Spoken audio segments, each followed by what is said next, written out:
15 years ago, a starving boy grabbed my hand in the marketplace and said 5 words that haunted me forever. Please, remember my face. I gave him food. He disappeared, and I forgot all about him. Until yesterday, when a convoy of black Range Rovers pulled up to my small food stall in the heart of Lagos. A man in an expensive suit stepped out, and when our eyes met, my entire world stopped. Because I did remember his face. What happened next? Well, let me take you back to where this story really began. Back to a time when I had nothing, but still chose to give everything. My name is Blessing Okafor, and this is the story of a promise that changed 2 lives forever. It was March 2009, and Lagos was in the middle of a brutal heat wave. I was 23 years old, selling akara and pap at the Oshodi market. Every morning, I woke up at 4 a.m. to prepare my bean cakes, grind my corn for pap, and set up my small wooden table under a faded blue umbrella. I wasn't making much money, maybe 2,000 naira on a good day. Barely enough to pay rent in the one-room apartment I shared with my younger sister, Chioma. But it was honest work, and I was proud of it. The other vendors in the market knew me as Blessing the Generous. Not because I was rich, but because I never turned away a hungry child. If a street kid came begging, I'd give them akara even if it meant I'd eat less that night. You're too soft, my friend Ngozi would say, shaking her head. She sold vegetables 3 stalls down from mine. These children will eat you out of business. They're just hungry, I'd reply. How can I eat when I know they're starving? Ngozi would laugh. That's why you'll always be poor, Blessing. You have to think of yourself first. Maybe she was right, but I couldn't change who I was. That Tuesday morning started like any other. I arrived at the market at 5:30 a.m., set up my stall, lit my small kerosene stove, and began frying akara. The smell of fried bean cakes filled the air, mixing with the sounds of the waking market, vendors shouting, buses honking, gospel music playing from someone's radio. By 7 a.m., customers started arriving.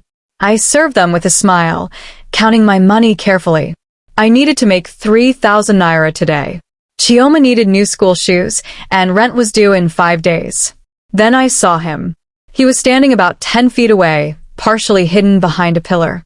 A boy, maybe 16 or 17 years old, wearing torn shorts and a faded yellow shirt that hung off his thin frame like a rag.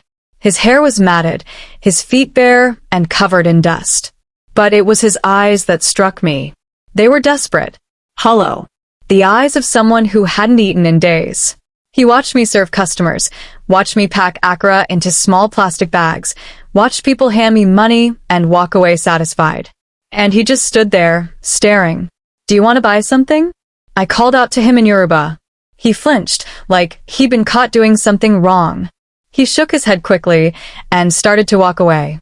Wait, I called. Something in my chest tightened. I don't know why, but I couldn't let him leave. Come here, please. He stopped but didn't turn around. I'm not going to hurt you, I said gently. Come. Let me give you something to eat. Slowly he turned. His face was a mixture of suspicion and desperate hope. He walked toward my stall like a wounded animal, ready to run at any moment. Up close, I could see how truly thin he was. His cheekbones jutted out sharply. His arms were like sticks. His stomach was concave, sunken. When last did you eat? I asked softly. He didn't answer. He just stared at the akara on my table. I quickly packed 6 large akara into a bag and poured a generous cup of pap into a disposable bowl. It was worth about 300 naira, money I needed, but I didn't care. Here, I said, handing it to him. Take it. No charge. He looked at the food, then at me, then back at the food. His hands trembled as he reached for it. Thank you, sister, he whispered, his voice cracking. God bless you. He sat down right there on the ground next to my stall and ate like he hadn't seen food in a week. He probably hadn't. He stuffed the akara into his mouth so fast I worried he might choke. Slow down, I said, crouching beside him. The food is yours. Nobody will take it. He nodded but didn't slow down. Within 3 minutes, everything was gone. He licked his fingers, wiped his mouth with the back of his hand, and looked at me with tears in his eyes. "You saved my life today," he said. "It's just food," I replied, embarrassed by his intensity. "No." He shook his head firmly. "It's more than food. You're the first person in 2 weeks who looked at me like I was human. Everyone else." His voice trailed off. "They look at me like I'm trash." My heart broke. "What's your name?" "Emeka," he said quietly. "Emeka Nwosu." "I'm Blessing." "Where are you from, Emeka?" His face darkened. "Enugu. But I can't go back there. Not after what happened." "What happened?" He was quiet for a long moment. Then, in a voice barely above a whisper, he told me. His father had died 3 years ago. His mother remarried a man who didn't want stepchildren. His new stepfather beat him regularly, called him useless, told him he was eating food meant for real children. One night, after a particularly bad beating, Emeka ran away. He was 14 years old. He made his way to Lagos, thinking he could find work, build a new life. Instead, he found the streets. He slept under bridges, begged for food, did odd jobs when he could find them. Most nights, he went to bed hungry. Some nights, he didn't sleep at all because it wasn't safe. "I'm tired, Sister Blessing," he said, his voice breaking. "I'm so tired. Sometimes I think about just giving up." "Don't say that," I said firmly, grabbing his thin shoulders. "Don't you ever say that. You're young. You have your whole life ahead of you." "What life?" He laughed bitterly. "I have nothing. I am nothing." "You're not nothing," I insisted. "You're Emeka Nwosu. You survived. You're still here.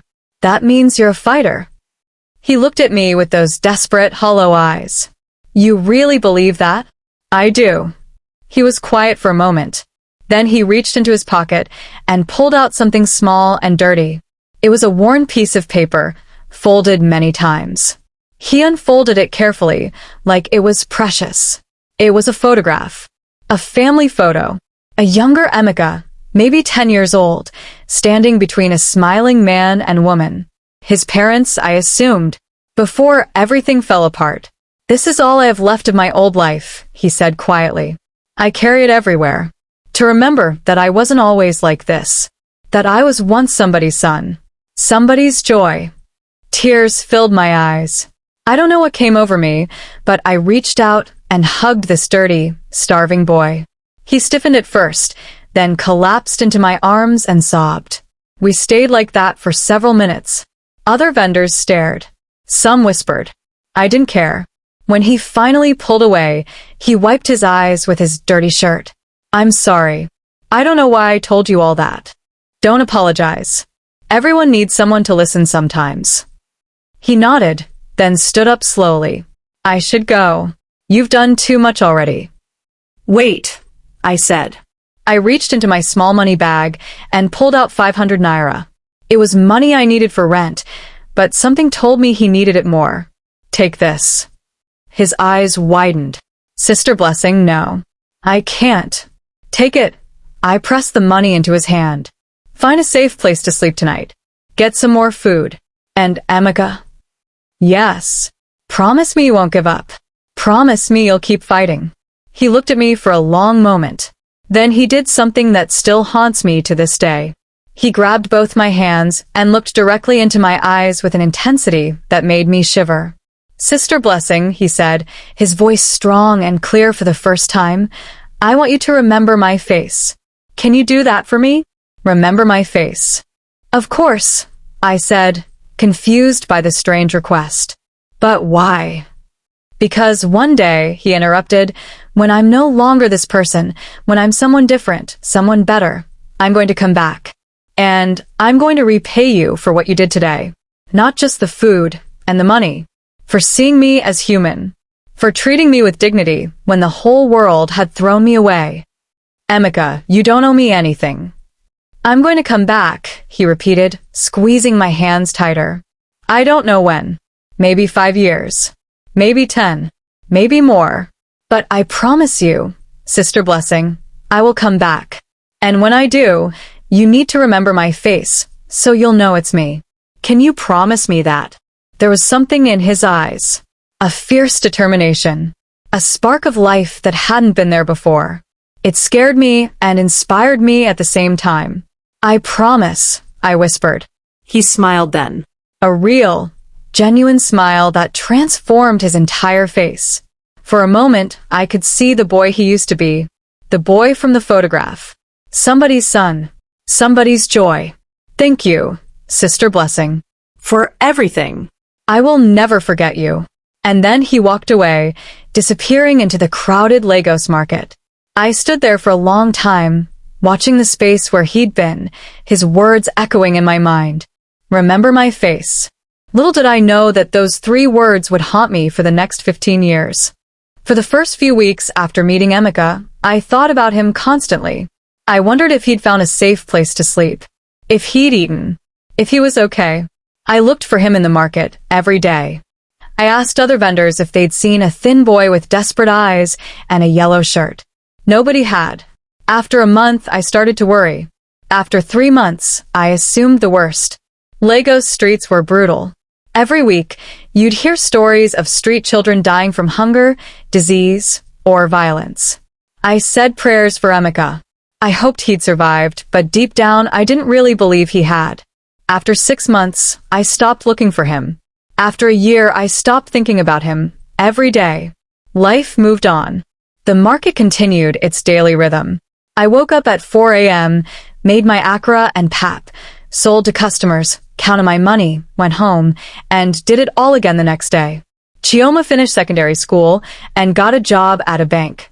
She moved out of our shared apartment and into her own place.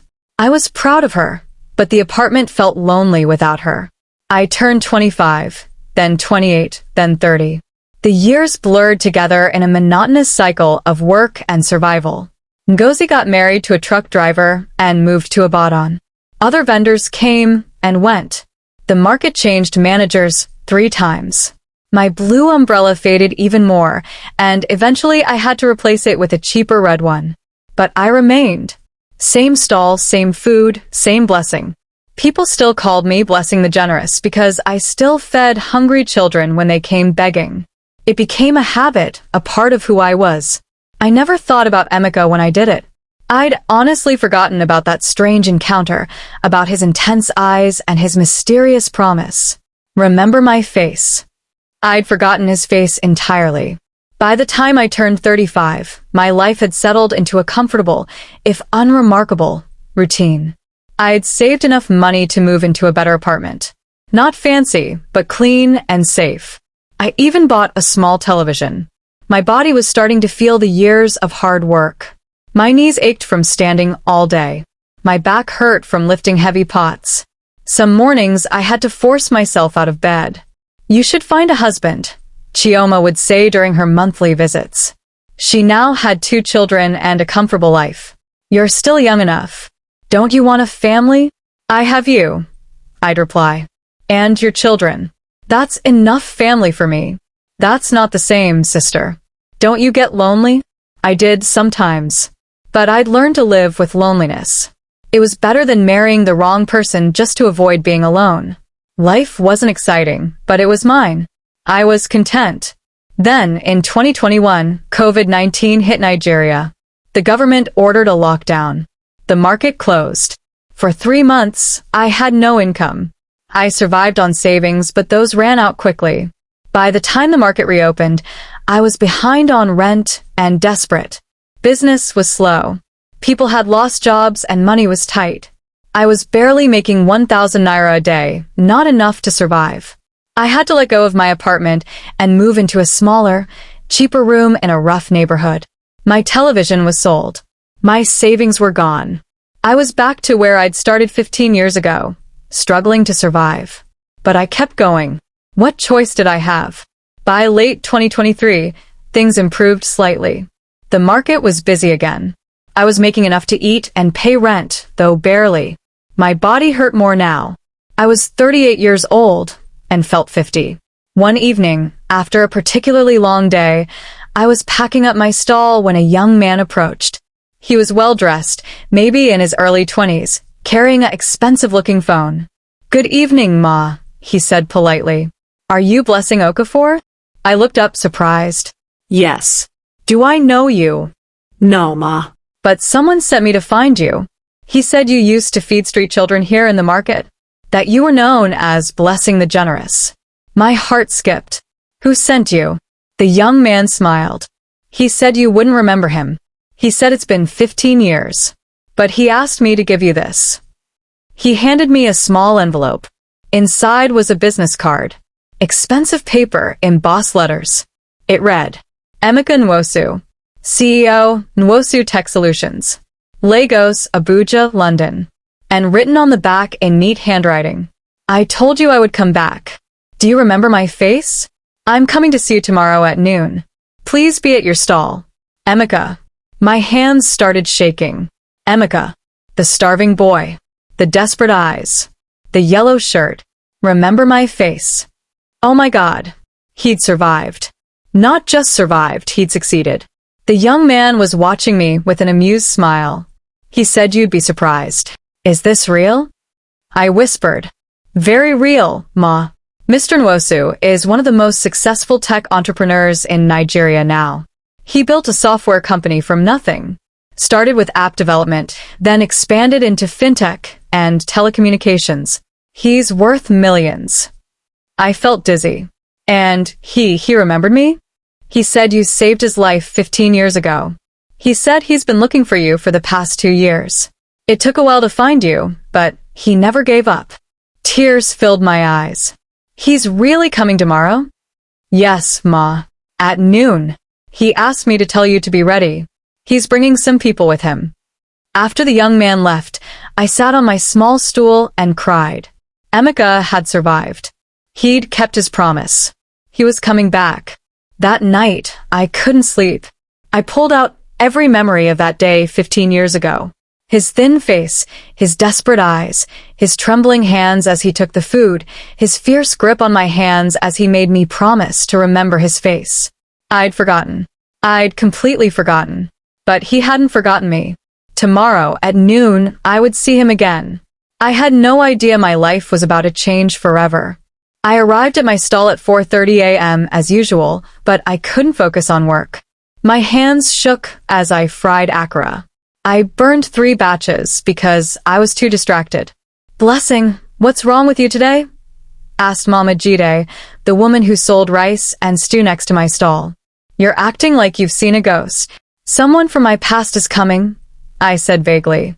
Someone I thought I'd never see again. By 10 a.m., word had spread through the market. Blessing is waiting for someone important, vendors whispered. People kept asking questions I didn't know how to answer. At 11:45 a.m., I closed my stall. I couldn't sell anything. My stomach was in knots. I changed into my best clothes, a simple but clean Ankara dress I'd been saving for church. I wished I had something nicer. What would Emeka think when he saw me still here, still struggling, still selling akara after 15 years? At 11:55 a.m., I saw them. 3 black Range Rovers, moving slowly through the crowded market, trying not to hit the vendors and customers. People stopped and stared. Expensive cars didn't come to Oshodi Market often. The vehicle stopped about 20 feet from my stall. Several well-dressed people got out, men in suits, women with clipboards, all looking official and important. Then, from the middle vehicle, he emerged, a tall man in an impeccably tailored navy blue suit. Dark sunglasses. Confident walk. He looked like he could be a movie star or a politician. But when he removed his sunglasses and looked directly at me, I gasped. The eyes. I remembered those eyes. They were no longer hollow or desperate. They were confident, intelligent, kind. But they were the same eyes. Emeka. I whispered. He smiled, and suddenly I could see the 16-year-old boy beneath the successful businessman exterior. Hello, Sister Blessing, he said, his voice deeper now, educated, refined, but still warm. I told you I'd come back. The market had gone completely silent. Everyone was watching. Emeka walked up to my stall, and I noticed he moved with a slight limp, an injury from his street days, perhaps. When he reached me, he did something that shocked everyone. He knelt down. Right there in the dirt, in his expensive suit, this obviously wealthy and successful man knelt before me. "Sister Blessing," he said, his voice thick with emotion, 15 years ago, you saved my life. You gave me food when I was starving. You gave me money when you barely had any yourself. But most importantly, you gave me something I'd lost. Hope. You looked at me like I was human. Like I mattered. That day changed everything for me. I was crying now. I couldn't help it. "Emeka, please stand up." "You don't need to." "No," he interrupted gently. "I need to do this. I need everyone here to know what you did for me. Because of you, I decided to live. I decided to fight. I decided to prove that I could be more than a street boy waiting to die." He reached into his suit pocket and pulled out something that made my breath catch. It was the photograph. The same worn, folded family photo he'd shown me 15 years ago. But now it was laminated, preserved. "I carried this everywhere," he said, "to remember who I used to be. But I also carried the memory of you. On the worst nights, when I wanted to give up, I remembered your face. I remembered your kindness. And I told myself that if someone as poor as you could still find it in your heart to help someone else, then I had no excuse not to keep fighting." "What happened?" I asked through my tears. "How did you?" He stood up slowly, smiling. "It's a long story. After you helped me, I used the money you gave me to buy bus fare to Acacia. I found a small tech shop there. The owner, Mr. Ibrahim, needed someone to clean the shop and run errands. I begged him for the job. He said yes." Emeka's eyes grew distant, remembering. "I slept in the shop for 6 months. Mr. Ibrahim didn't know at first. But he was kind when he found out. He let me stay. And more importantly, he taught me about computers." "I was obsessed," Emeka continued, his voice growing more animated. "Every spare moment I learned. How to fix computers, how to code, how to build websites. Mr. Ibrahim said I was the fastest learner he'd ever seen. After 2 years, I was running the shop's entire repair department. The crowd around us had grown. Other vendors, customers, even some market touts had gathered to listen. When I turned 19, Mr. Ibrahim helped me apply for scholarships. I got one. A full scholarship to study computer science at the University of Lagos. Can you believe it? Me, a former street boy, going to university. I was shaking my head in amazement. "Emeka, I graduated top of my class," he said proudly. "Started my own app development company from my dorm room. My first app, a delivery service platform, went viral. I made my first million before I turned 25. He gestured to the people with him. "This is my team. I now run Wosu Tech Solutions. We employ over 200 people. We've developed apps and software for companies across Africa and Europe. We're valued at over $50 million. The crowd gasped. $50 million. It was unimaginable. "But Sister Blessing," Emeka said, turning back to me, his eyes serious now, "none of this would have happened without you. You were the first domino. The first person who made me believe I could be more. So I came back, like I promised, to repay you. Emeka, you don't owe me anything." "Yes, I do," he interrupted firmly. "I owe you everything." He gestured to one of his assistants, a woman in a sharp black suit. She came forward carrying a briefcase. "First," Emeka said, "I've paid off any debts you have. Rent, bills, everything. Consider it done." "Emeka, that's too much." "Second," he continued, ignoring my protest, "I've bought you a proper restaurant. Not a stall, a actual building. It's in Acacia, in a good area with lots of foot traffic. It's already furnished, equipped with commercial kitchen equipment, everything you need. The title is in your name." I couldn't breathe. A restaurant. An actual restaurant. "Third," Emeka said, his voice softening, "I've set up an education fund. If you have children, nieces, nephews, anyone you want to send to school, it's covered. University, vocational training, anything. I never want anyone in your family to miss an opportunity because of money." I collapsed onto my stool, overwhelmed. The woman with the briefcase opened it, showing me official documents. Property deeds. Bank statements. All real. All in my name. Why? I whispered. Why go through all this trouble? Emeka knelt again, taking my hands in his just like he had 15 years ago. Because you saw me, Sister Blessing. Really saw me. When everyone else looked through me like I was invisible, you looked at me and saw a human being worthy of dignity. Do you know how rare that is? Do you know how many people walked past me that day and didn't see me at all? Tears were streaming down his face now. I was ready to die that day. I'd given up. But then you fed me. You listened to me. You treated me like I mattered. And suddenly, I wanted to live again. I wanted to prove to you, and to myself, that your kindness wasn't wasted. He squeezed my hands. This isn't charity, Sister Blessing. This is me settling a debt. The most important debt of my life. You invested in me when I had nothing to offer in return. Now I'm investing in you. Because kindness should never go unrewarded. The entire market erupted in applause. People were crying, cheering, praising God. But I barely heard them. All I could see was Emeka's face. The boy I'd fed. The boy who'd asked me to remember his face. I'd forgotten his face. But he had never forgotten mine. Thank you, I whispered. Thank you for surviving.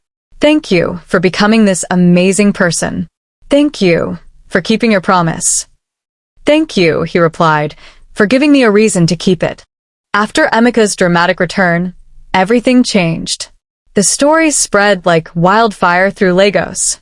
Within days, it was on every social media platform. Homeless boy returns as millionaire to thank woman who fed him. News stations wanted interviews. Bloggers wrote articles. My phone, which Emeka had upgraded to a smartphone, wouldn't stop ringing. I became famous overnight. Sister Blessing from Oshodi Market, they called me. People recognized me on the street. They wanted to take photos with me. Churches invited me to give testimonies. It was overwhelming. But Emeka's gifts were real. The restaurant, Blessing's Kitchen, as he'd named it, was beautiful. It had 20 tables, a modern kitchen, air conditioning, and even a small stage for live music on weekends. Emeka's team helped me hire staff. They trained me on running a proper business, managing accounts, dealing with suppliers. It was a completely different world from my small market stall. 3 weeks after Emeka's return, Blessing's Kitchen officially opened. The line of customers wrapped around the block. Everyone wanted to eat at the restaurant of Sister Blessing who helped the homeless boy. Politicians came for photo opportunities. Celebrities posted about it on Instagram. We were fully booked for 2 months straight. But success brought unexpected problems. Mama Jide, my old neighbor from the market, came to visit 2 months after the opening. She sat at one of the tables, ordered food, then pulled me aside. Blessing, I'm happy for you, she said, but her eyes looked sad. But things are difficult for us back in the market. Since you left, business has been slow. People talk about you and Emeka instead of buying food. Some vendors are struggling to pay rent. Guilt hit me hard. I didn't mean to. I know, she interrupted gently. But I'm not the only one who's suffering. Do you remember Ngozi? Of course I remembered Ngozi, my old friend who'd called me too generous. She came back to Lagos after her husband died. Mama Jide continued. She's back in a market, selling vegetables again. She has 3 children to feed, and she's barely making 500 naira a day. My heart sank. And Brother Tund, the Accra seller who took over your stall? He borrowed money to expand his business, counting on the market traffic. But now everyone wants to come to Ikeja to eat at Blessing's Kitchen. He's drowning in debt. I felt terrible. I'd been so caught up in my new life that I hadn't thought about what my sudden departure meant for the people I'd left behind. That night, I called Emeka. I need your help, I said. But not for me. For the people in Oshodi Market. The next week, Emeka and I returned to the market together. We gathered all the vendors who were struggling, about 20 people in total. Emeka listened to each of their stories, took notes, asked questions. Then he made an announcement that shocked everyone. I'm starting a fund, he said. The Sister Blessing Market Vendors Support Fund. It will provide low-interest loans to struggling vendors, help with business training, and offer emergency financial assistance to those who need it. The vendors stared in disbelief. But there are conditions, Emeka continued. You have to use the money to improve your business. You have to attend the business training sessions. And most importantly, you have to promise to help other vendors when you're back on your feet. Sister Blessing taught me that kindness creates ripples. Let's create more ripples together. Mama Jide started crying. Brother Tund fell to his knees, thanking God. Ngozi, tough, pragmatic Ngozi, hugged me and whispered, "You really are blessing the generous." Over the next few months, we watched those ripples spread. Brother Tund paid off his debts and expanded his agribusiness. He now employed 3 people. Mama Jide's daughter got a scholarship from Emeka's education fund and went to university to study medicine. Ngozi started a successful catering business and now supplied food to offices around Lagos. But the ripples went beyond just financial help. The story of Emeka and me inspired others. I started receiving messages from people across Nigeria, across Africa, even from other countries. Your story reminded me to be kind, one message said. I used to walk past homeless people without looking at them, another wrote. Now I stop and talk to them. I see them as human beings. Thank you for teaching me that. One message in particular made me cry. It was from a woman in Johannesburg, South Africa. I was about to fire my housemaid for stealing food, she wrote. Then I heard your story. I realized she was probably hungry and afraid to ask for help. Instead of firing her, I sat down with her. She told me her children were starving because I wasn't paying her enough. I increased her salary, helped her enroll her kids in school, and treated her with respect. She's been with me for 2 years now, and she's like family. Thank you for showing me the power of compassion. I showed the message to Emeka during one of his visits to the restaurant. He smiled. See, Sister Blessing? You didn't just save one life. You started a movement. We started a movement. I corrected. You're the one who came back. Only because you gave me a reason to, he replied. 6 months after the restaurant opened, Emeka called me with an idea. I want to start a foundation, he said. The Remember My Face Foundation. We'll help street children across Nigeria. Not just with food and money, but with education, skills training, mental health support, everything they need to break the cycle of poverty. That's ambitious, I said. It is. But I can't do it alone. Sister Blessing, I want you to be the co-founder. You'll be the face of the foundation, the heart of it. I'll handle the business and funding side. Together, we can scale what you did for me. We can do it for thousands of children. I was stunned. Emeka, I'm just a woman who sold Accra. I don't know anything about running a foundation. You know the most important thing, he said firmly. You know how to see people. Really see them. That's what these children need most.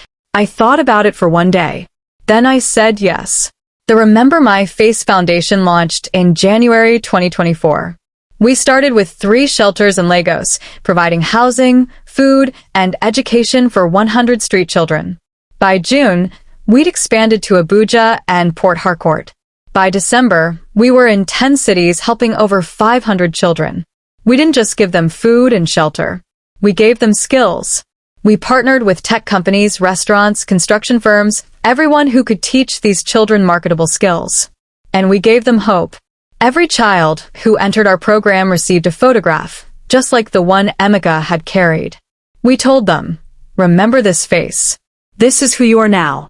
But you're going to become someone different, someone better. Keep this photo to remind yourself how far you've come. Emeka personally mentored 10 boys in our program, teaching them coding and business skills. 3 of them had already started their own small tech businesses. I worked directly with the girls, teaching them cooking and restaurant management. 5 of them now worked at Blessing's Kitchen. 2 had opened their own small food businesses. The ripples kept spreading. But success also brought challenges. Not everyone was happy about our foundation. Some people accused us of wasting money on street children who would never amount to anything. Others said we were doing it for publicity. One particularly painful incident happened in August. A popular blogger wrote an article titled, "The Truth About Blessing Okafor. Is She Really That Generous?" The article dug into my past, interviewed people I'd known years ago, and tried to paint me as someone who is selfish and calculating. She only helped Emeka Nwosu because she saw potential profit, the article claimed. She's not a saint. She's a businesswoman who made a smart investment. The article went viral. People I'd never met were calling me a fraud. My restaurant received negative reviews from people who'd never eaten there. Some of the children in our program heard the rumors and asked if they were true. I was devastated. Don't read the comments, Chioma advised. People who've never struggled a day in their lives will always criticize those who help others. But the words hurt, especially because I knew the truth. I'd forgotten about Emeka. I'd helped him that day not because I saw some grand future for him, but simply because he was hungry. There was no calculation, no investment strategy. I'd been kind because it was the right thing to do. That was all. Emeka addressed the controversy head-on. He posted a video on social media, speaking directly to the camera. I've seen the articles about Sister Blessing, he said, his voice calm but firm. People are questioning her motives, saying she only helped me for personal gain. Let me be very clear. When Sister Blessing fed me 15 years ago, I was a starving nobody with no future. I had absolutely nothing to offer her. She gained nothing from helping me except the loss of food and money she desperately needed. He paused, his eyes intense. She didn't know I would succeed. She didn't know I would even survive the week. She helped me because she saw a hungry human being and decided that feeding him was more important than her own comfort. That's not a business calculation. That's pure compassion. And yes, Emeka continued, she had forgotten about me by the time I came back. You know what that tells me? It tells me she helped so many people over the years that I wasn't even special. I was just one of many hungry children she fed. She didn't remember me because kindness was her default setting, not some rare strategic move. The video was shared millions of times. Public opinion shifted back in my favor. The blogger who wrote the negative article eventually apologized. But the experience taught me something important. Not everyone will understand or appreciate kindness. And that's okay. You don't do good things for recognition. You do them because they're right. It's been 15 months since Emeka walked back into my life. As I sit here in my office at Blessing's Kitchen, yes, I have an office now, I still sometimes feel like I'm dreaming. The restaurant is thriving. We've opened a second location in Lekki. We employ 37 people, most of them single mothers or young people who needed a second chance. The Remember My Face Foundation now operates in 15 Nigerian cities and has helped over 1,200 street children. 12 of them have graduated from our skills program and started their own businesses. 23 are currently in university on full scholarships. Emeka's company continues to grow. He was recently featured in Forbes Africa's 30 Under 30 list. He's become a role model for young African entrepreneurs. But despite all our success, both of us make it a point to stay grounded. Every Sunday, Emeka and I go back to Oshodi Market. We walk through the stalls, talk to vendors, buy from them even though we don't need to. We remember where we came from. Last Sunday, something happened that brought everything full circle. We were walking through the market when we saw a small girl, maybe 8 years old, sitting alone near the bus stop. She was crying, her clothes dirty and torn. I approached her carefully. "Hello, dear. Are you okay?" She looked up at me with terrified eyes. "I'm lost. I can't find my mother." "When did you last see her?" "This morning. She brought me to the market, but then she disappeared. I've been waiting for hours." My heart broke. I sat down beside her. "What's your name?" "Fatima." "Well, Fatima, my name is Blessing. And this is my friend Emeka. We're going to help you find your mother, okay?" She nodded, wiping her tears. I pulled out some money and bought her food from a nearby vendor, akra and pap, just like I'd given Emeka 15 years ago. She ate hungrily, and I realized she probably hadn't eaten all day. While she ate, Emeka made phone calls, contacted the local police, put out word through the market network. Within an hour, we'd located Fatima's mother. She came running, sobbing with relief. "Thank you. Thank you." I was buying fish at the other end of the market, and when I turned around, she was gone. I've been searching everywhere. "She's safe," I assured her. But she was very hungry. When did she last eat? The mother's face crumbled with shame. We didn't have breakfast this morning. Money is tight. I understood that struggle intimately. What's your name? I asked gently. Aisha. Aisha, what do you do for work? I sell vegetables, but business has been very slow. Some days I make nothing. I looked at Emeka.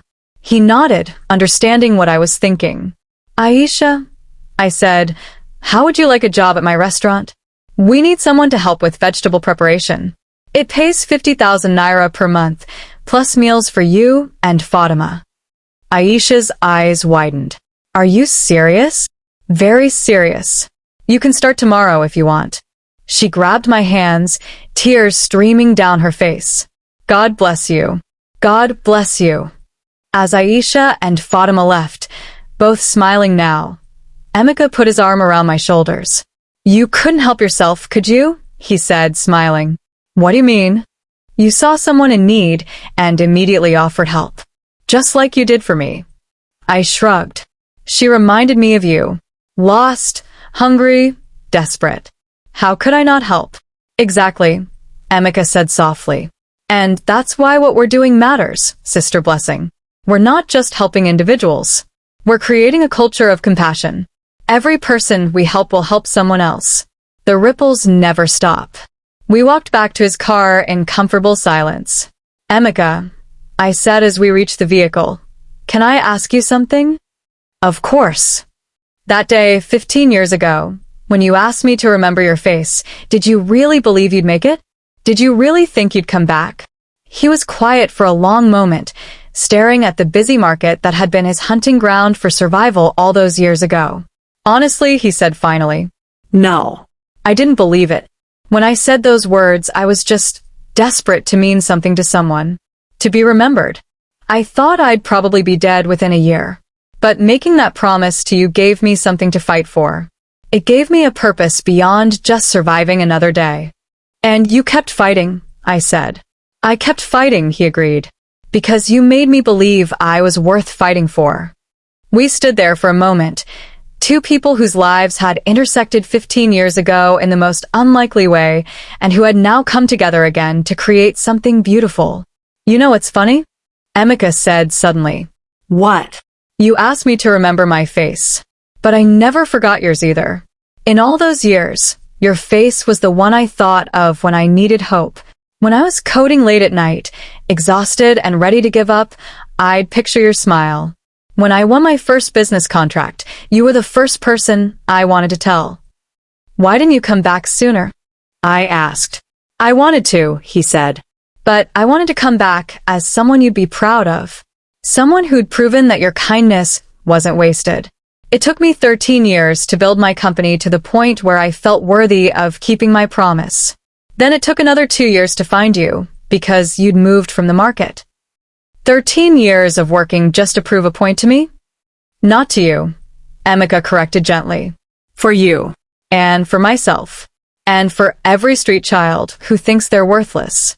I wanted to prove that one act of kindness can change everything. Tears filled my eyes. You succeeded. We succeeded, he corrected. You planted the seed. I just made sure it grew.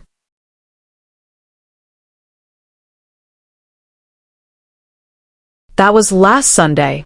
Today is Friday, and I'm sitting in my office at Blessing's kitchen, writing down the story, because Emeka asked me to. People need to hear this, he said. Not to praise us, but to understand the power of simple kindness. So, here it is. The complete story of how a meal worth 300 naira changed 2 lives and started a movement. Emeka and I are planning to open 10 more foundation centers next year. We're partnering with schools to create scholarship programs. We're building vocational training centers in 5 cities. We're dreaming bigger than we ever thought possible. But we never forget the small moments. The individual acts of kindness that started everything. Last week, one of the boys from our foundation, a 15-year-old named Tund, came to me with a request. Sister Blessing, he said shyly, I want to give back. I know I'm still in the program, but I have a little money saved for my coding work. There's a street boy I see every day on my way here. He's always hungry. Can you teach me how to help him the right way? I taught him. I showed him how to approach with dignity, how to offer help without making someone feel small, how to see the person beneath the poverty. 2 days ago, Tun brought that street boy to our foundation. His name is Chitty. He's 16, been on the streets for 3 years. He's smart, Sister Blessing, Tun said excitedly. He taught himself to read by looking at newspapers people threw away. Imagine what he could do with proper education. Chitty is now in our program. Tund has taken him under his wing, just like Emeka took Tund under his. The ripples continue. People sometimes ask me, Blessing, how did you know Emeka would succeed? How did you know that helping him would lead to all this? And I tell them the truth. I didn't know. I couldn't have known. When I gave that hungry boy food 15 years ago, I wasn't investing in a future millionaire. I was just feeding a hungry child. That's the thing about kindness. You never know where it will lead. You don't do it for returns or recognition. You do it because it's right. Emeka didn't become successful because I fed him. He became successful because he's brilliant, hardworking, and determined. I just gave him a reason to keep living long enough to discover those qualities in himself. And maybe that's the real lesson here. Everyone has potential. Everyone has value. Sometimes people just need someone to believe in them long enough for them to believe in themselves. I'm 53 years old now. I've gone from struggling to sell akara in a market to running a successful restaurant and co-founding a foundation that's changing lives across Nigeria. But you know what I'm most proud of? It's not the money or the success or the recognition. It's that I didn't change who I was when fortune smiled on me. I'm still blessing the generous. I still feed hungry children. I still see people, really see them, the way I saw Emeka that day. Last night, I had dinner with Chioma and her family. Her children are growing so fast. Her oldest son wants to be a software engineer, just like Uncle Emeka. Do you ever think about what your life would be like if you hadn't helped Emeka that day? Chioma asked. I thought about it. I'd probably still be at that market stall, still struggling to pay rent, still feeding hungry children when I could afford it. So you'd be doing the same thing, just on a smaller scale, she observed. Exactly, I said. Because that's who I am. The circumstances changed, but I didn't. And that, I think, is the real point of this story. Success doesn't change your character. It reveals it. Emeka was always brilliant and determined. He just needed someone to help him survive long enough to show it. I was always generous and compassionate. I just needed resources to extend that compassion further. We didn't become different people. We became more of who we already were. So if you're listening to this story and thinking, I wish I could do something big like Blessing and Emeka, I want you to remember something. Big change starts with small actions. I fed one hungry boy. That's all. One meal. One act of kindness. But that one meal saved a life. That one life changed thousands of other lives. Those thousands will change millions. You don't need wealth or power to make a difference. You just need to see the person in front of you and ask yourself, what small thing can I do right now to help? Maybe it's buying lunch for a homeless person. Maybe it's listening to someone who's hurting. Maybe it's giving someone a job when everyone else has given up on them. Maybe it's just looking someone in the eye and treating them with dignity. Small acts of kindness create ripples. Those ripples become waves. Those waves change the world. 3 weeks from now, Emeka and I are speaking at a United Nations conference on poverty and youth empowerment. They want to hear our story. They want to understand how to replicate what we've done.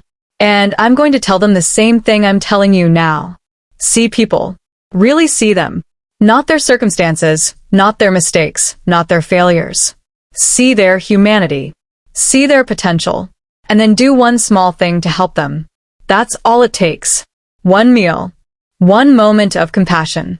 One decision to treat someone like they matter. Emeka asked me to remember his face 15 years ago. And even though I forgot for a while, he never forgot mine. Now, through our foundation, we're teaching thousands of children that they matter. That they're worth remembering. That their faces, their stories, their lives deserve to be seen. And I hope that 15 years from now, One of those children will come back, successful and thriving, to thank us. Not because we need thanks, but because it will mean we created another ripple, another wave, another life changed forever. My name is Blessing Okafor. I used to sell akra in Oshodi Market for 2,000 naira a day. Now I run a restaurant and a foundation that's changing lives across Nigeria. But I'm still the same person I always was. I still see hungry children and want to feed them. I still believe that everyone deserves dignity and respect. I still remember that one small act of kindness can change everything. Because 15 years ago, a desperate boy asked me to remember his face. I forgot his face for a while. But I never forgot the lesson he taught me. Every person you meet is carrying a story. Every person has potential. Every person deserves to be seen. Remember their faces. You never know which one might change your life. Or which life you might change by simply remembering theirs.